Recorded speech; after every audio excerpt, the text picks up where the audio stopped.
Супруги Шпенглер из Краснодарского края совсем не планировали новой беременности. Помимо давно выпорхнувших из родительского гнезда взрослых сына и дочери у Елены с Юрием был еще один ребенок, приемный, да и возраст матери вроде бы не позволял заводить больше детей. Однако в 42 года Елена внезапно забеременела.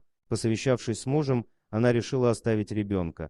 3 раза женщина проходила УЗИ, сама беременность была идеальной, токсикоза не наблюдалось. После родов жизнь супругов полностью изменилась. Дарина появилась на свет 7-месячной. Буквально сразу же Елену насторожило необычное поведение врачей. Медсестра показала дочь матери не сразу, причем перед этим еще спросила женщину, готова ли та увидеть такое. Бросив первый взгляд на младенца, Елена упала в обморок. Диагноз Дарины звучал серьезно и страшно.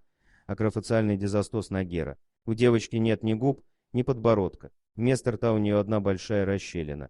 Поэтому даже сейчас, спустя много лет после рождения, малышка способна есть только жидкую пищу. Кроме того, у крохи есть и проблемы с руками.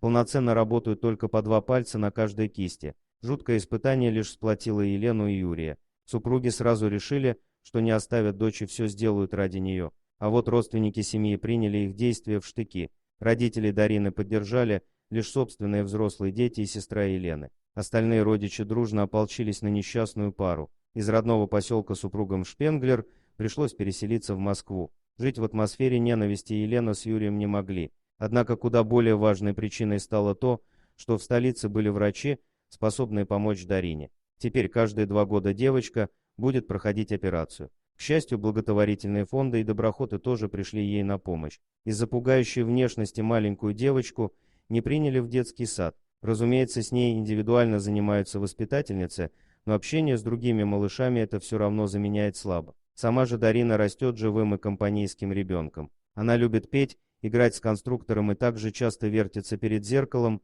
как и любая другая девочка. Самое страшное, впрочем, не болезнь малышки. С ней могут разобраться врачи. А вот обозлившиеся на Юрия с Еленой родственники по-прежнему не оставляют их в покое. Было даже заявление в красноярскую полицию, где супругов называли мошенниками и садистами. Дескать, они сами переломали ребенку лицо, руки и ноги. Сечь с Дарина успешно прошла через самую сложную, по мнению врачей, операцию. Из-за низкой массы тела ребенка и высокой возможности кровопотери взрослые сильно волновались. К счастью, специалисты оказались умелыми и не допустили трагедии. А в будущем малышке предстоит еще много времени провести на операционном столе.